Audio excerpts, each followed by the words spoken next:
என்ன தன் கணவருக்காக 80 வருடம் வந்து காத்திருந்தாங்களா? அது யாரு, எங்க, என்னன்னு சொல்லி கொஞ்சம் விரிவா பார்க்கலாம்.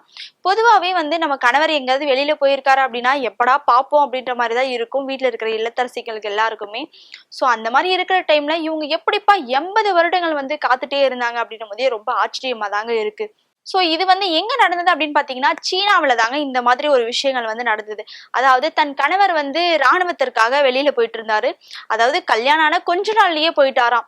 அதுக்கப்புறம் 2 பேரும் வந்து மீட் பண்ணிக்கவே இல்லை. கடிதம் வந்து மாத்தி மாத்தி போட்டுட்டு இருந்தாங்க. அதாவது பாத்தீங்கன்னா இப்போ ரீசெண்டா சீதாராமன் மூவி வந்தது இல்லைங்களா?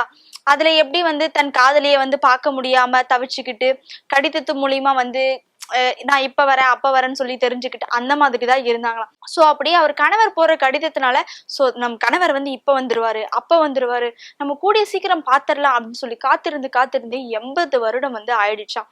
சோ அதுக்கப்புறமும் என்னடா இது இத்தனை நாள் ஆயும் நம்ம கணவர் வரவே இல்லையே அப்படின்னு சொல்லிட்டு இருக்காங்க.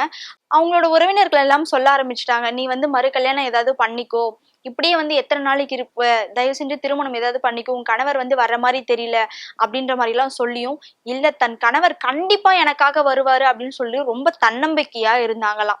சோ அந்த அளவுக்கு வந்து தன் கணவர் மேல காதலா அப்படின்ற மாதிரி தாங்க இருக்கு. கடைசி நிமிடத்துல காத்திருந்து காத்திருந்து அவருக்கு உயிர் போற சுச்சுவேஷனும் வந்துருச்சு.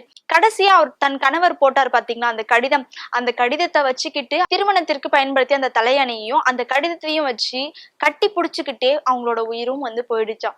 சோ அப்பயும் அந்த உயிர் போற நொடியில கூட அவங்க யோசிச்சது என்னன்னா, இந்த நிமிஷமாவது நான் என் கணவரை பாத்திர மாட்டேனா அப்படின்ற ஒரு ஏக்கம் தான் அவங்க கண்ணுல இருந்ததாம். சோ இந்த விஷயத்த பார்க்கும் போதும் சரி கேட்கும் போதும் சரி அப்படியே சீதாராமன் படம் பார்த்த மாதிரி தாங்க இருக்கு.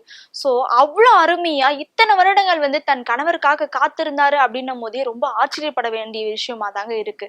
ஆனா இப்ப இருக்கிற காலகட்டத்துல இன்னொரு விஷயம் என்ன அப்படின்னு பாத்தீங்கன்னா, ஐயோ எப்படா நம் கணவர் வந்து வீட்டை விட்டு வெளியே போவார், இல்ல ஃப்ரெண்ட்ஸ் கூட எப்பயாவது வெளியில போயிடுவாங்களா, 2 நிமிஷமாவது நம்ம நிம்மதியா இருக்கலாம் அப்படின்ற மாதிரிதான் இருக்கும். சப்போஸ் வந்து கணவர் வந்து நான் ஏதாவது ஒரு ட்ரிப்பு போறேன் அப்படின்னு சொல்லிட்டு வந்து ஒய்ஃப் கிட்ட சொல்றாங்க அப்படின்னா டக்குன்னு ஒய்ஃப் 1 மாசமா இல்ல 1 வாரமா அப்படின்ற மாதிரி கேட்பாங்க. ஏன்னா அவங்களோட டார்ச்சல் இல்லாம நம்ம நிம்மதியா வீட்டுல இருக்கலாம் அப்படின்ற மாதிரி யோசிப்பாங்க.